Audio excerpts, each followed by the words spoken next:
नमस्ते, जय श्री केदार। आप सभी का स्वागत है मेरे यूट्यूब चैनल संगीराज ब्लॉग में।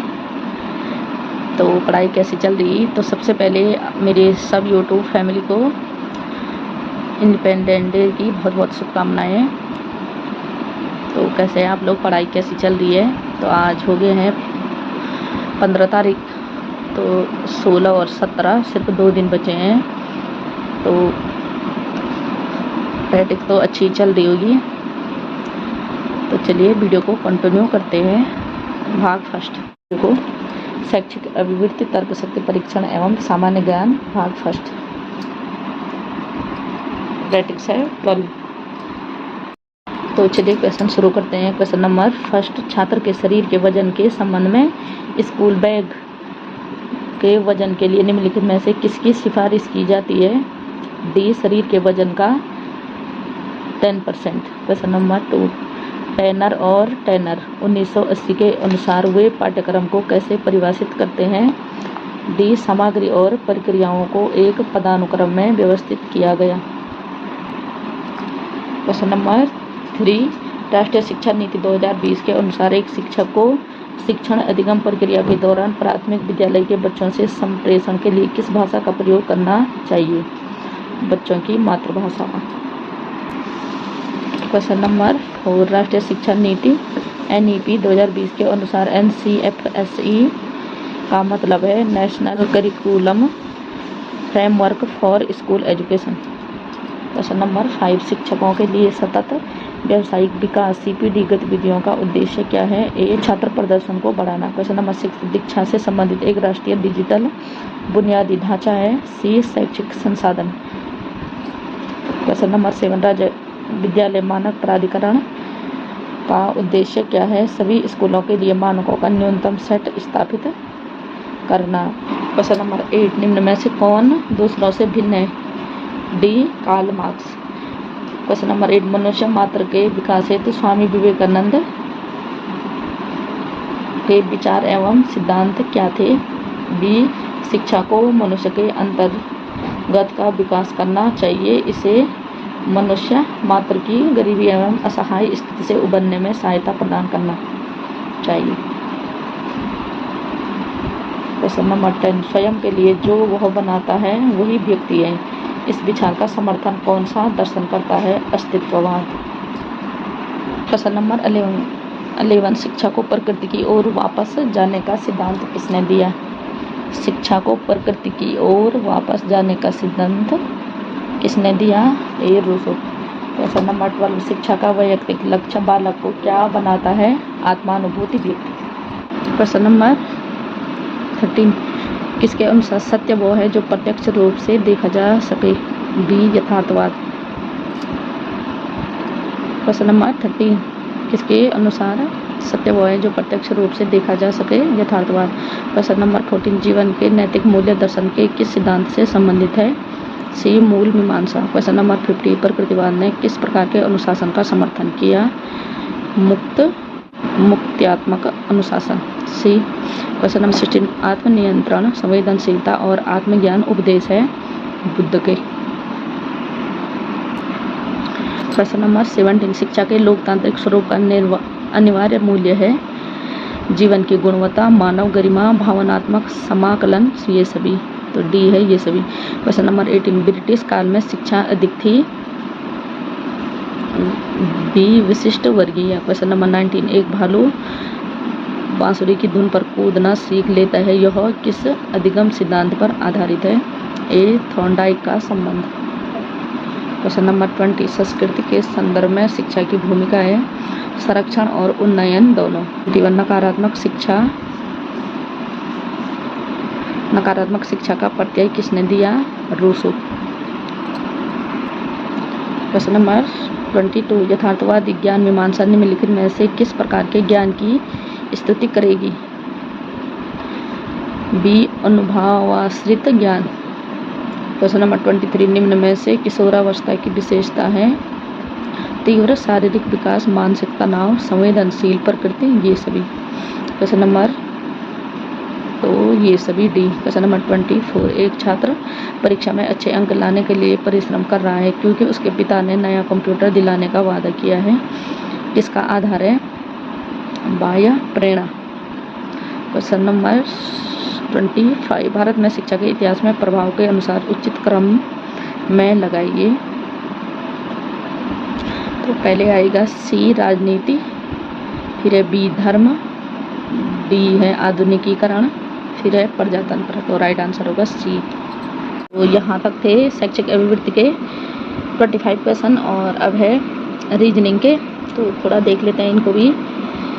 क्वेश्चन नंबर 26, एक निश्चित कोड भाषा में CAKES को FXNBV और ABUSE को DYXPH लिखा जाता है। उस भाषा में BARKS को कैसे लिखा जाएगा? CEXUHV।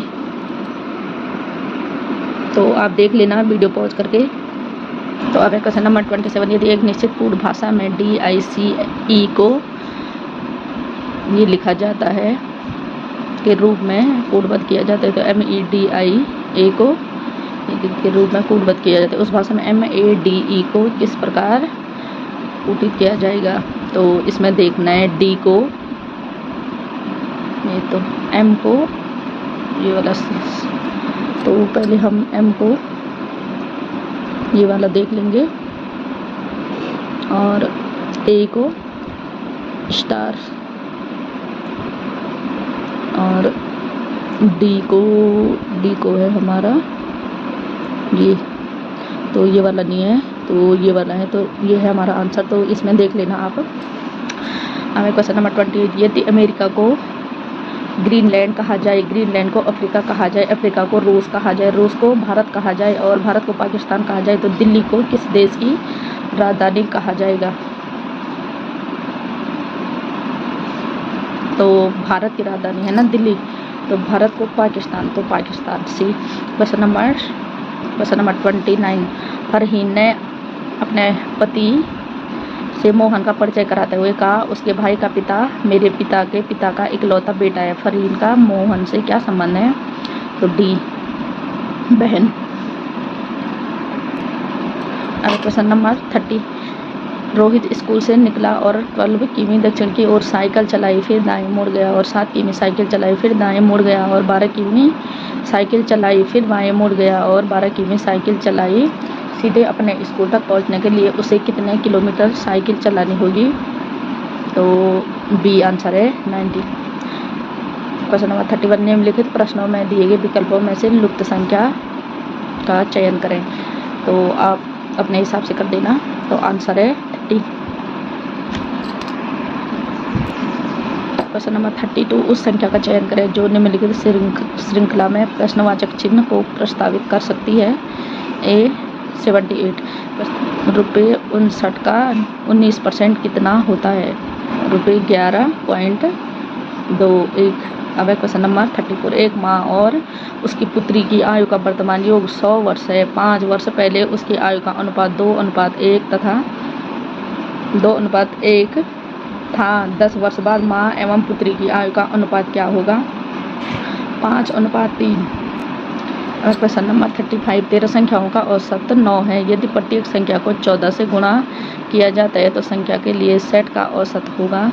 तो आप रीजनिंग के क्वेश्चन अपने आप देख लेना। तो एक A 126। अब यहाँ रीजनिंग के क्वेश्चन पूरे हो गए। अब है सामान्य अध्ययन। क्वेश्चन नंबर 36, निम्नलिखित में से कौन सा उत्तराखंड का प्रसिद्ध तीर्थ स्थल नहीं है? तो उत्तराखंड, वैसे वैष्णो देवी भी तीर्थ स्थल है लेकिन वो उत्तराखंड में नहीं है। तो बद्रीनाथ, गंगोत्री, केदारनाथ यह उत्तराखंड के अंतर्गत है और वैष्णो देवी जम्मू कश्मीर में है। तो राइट आंसर होगा B Vaishno Devi. Question number 37, Uttarakhand में निम्नलिखित में से कौन सा पारंपरिक पकवान मुख्य रूप से मंडुवे, एक प्रकार का जो अनाज होता है, से बनाया जाता है? तो हमारे यहाँ तो मंडुवे को कोदा बोलते हैं। तो कड़ी पकोड़ा, तो कड़ी पकोड़ा नहीं बनता है, बाहर मिठाई भी नहीं बनती है। मोमोज, वैसे तो आजकल मोमो तो बन ही रहे हैं लेकिन जो इसका राइट आंसर है कपित है। क्वेश्चन नंबर 38, उत्तराखंड में पर्यटन के लिए प्रसिद्ध हसीन वादियों का देश किस क्षेत्र का उपनाम है? तो जो हसीन वादियों का देश है वो है कुमाऊं। तो कुमाऊं को हसीन वादियों का देश कहा जाता है क्योंकि कुमाऊं में छोटी छोटी पहाड़ियाँ होती है जो बहुत ही प्यारी लगती है और मनमोहक लगती है। क्वेश्चन है, उत्तराखंड में हिमालय की तलहटी में स्थित प्रसिद्ध वाणगंगा मंदिर किस देवता को समर्पित है? ए भगवान शिव को। क्वेश्चन नंबर 40, उत्तराखंड के निम्नलिखित में से किस वाद्य यंत्र को वीणा का पहाड़ी रूप माना जाता है? डी सारंगी। क्वेश्चन नंबर 41, उत्तराखंड की अर्थव्यवस्था में निम्नलिखित में से किस क्षेत्र का सबसे अधिक योगदान है? कृषि का। क्वेश्चन नंबर 42, निम्नलिखित अंतर्राष्ट्रीय त्योहार फसल कटाई और वेशभूषा धारण करने का जश्न मनाते हैं? ला टोमेटिना, स्पेन। क्वेश्चन नंबर 43, यह अंतर्राष्ट्रीय फिल्म समारोह प्रतिवर्ष फ्रांस के कौंस में आयोजित किया जाता है और यह अपने प्रतिष्ठित पाल्मेडी और पुरस्कार के लिए जाना जाता है? सी कांस फिल्म समारोह। 43, यह अंतर्राष्ट्रीय फिल्म समारोह प्रतिवर्ष फ्रांस के कांस में आयोजित किया जाता है। यह अपने प्रतिष्ठित पाल्मेडी और पुरस्कार के लिए जाना जाता है? कांस फिल्म समारोह, सी। क्वेश्चन नंबर 44, यदि अंतर्राष्ट्रीय संगीत प्रतियोगिता जो अपने ओपेरा प्रदर्शनों के लिए जानी जाती है हर साल इटली के मिलान में आयोजित की जाती है? बी सैन रेमो संगीत समारोह। क्वेश्चन नंबर 45, 8 मार्च को दुनिया भर में मनाए जाने वाला यह अंतर्राष्ट्रीय दिवस महिलाओं के अधिकारों और उपलब्धियों पर केंद्रित है? अंतर्राष्ट्रीय महिला दिवस। तो जो अंतर्राष्ट्रीय महिला दिवस होता है उसको 8 मार्च को मनाया जाता है। क्वेश्चन नंबर 46, भारत की निम्नलिखित पर्वतमाला में से कौन सी हिमालय पर्वतमाला का हिस्सा नहीं है? D Aravalli range. Question number 47, Bharat में राष्ट्रीय राजमार्गों को किस अक्षर से दर्शाया जाता है? तो बी NH। तो जैसे सड़कों को NH4, NH7, NH58, NH, तो ऐसे दर्शाया जाता है। क्वेश्चन नंबर 48, निम्नलिखित में से भारत के पहले मंगल मिशन का नाम क्या है? तो मंगलयान। तो हमारा जो पहला मंगल मिशन है इंडिया का वो है मंगलयान। क्वेश्चन नंबर 49, एक सींग वाला गैंडा जो एक अति संवेदनशील प्रजाति है इनमें से किस भारतीय राज्य में पाया जाता है? बी असम में। तो जो एक सींग वाला गैंडा होता है वह असम राज्य में पाया जाता है। क्वेश्चन नंबर 50, रविंद्रनाथ टैगोर साहित्य में नोबेल पुरस्कार जीतने वाले पहले गैर यूरोपीय व्यक्ति किस भाषा में लिखते थे? सी बांग्ला। तो आज के 50 क्वेश्चन पूरे हो गए हैं। तो वीडियो कैसी लगी ज़रूर कमेंट करके बताना और आपके लिए काफ़ी हेल्पफुल है। तो चलिए आज की वीडियो को यहीं पे एंड करते हैं। आई होप आपको वीडियो पसंद आई उसको लाइक सब्सक्राइब करें और ज़्यादा से ज़्यादा शेयर कर दें। मैं मिलती हूँ आपको नेक्स्ट वीडियो में, तब तक के लिए बाय बाय।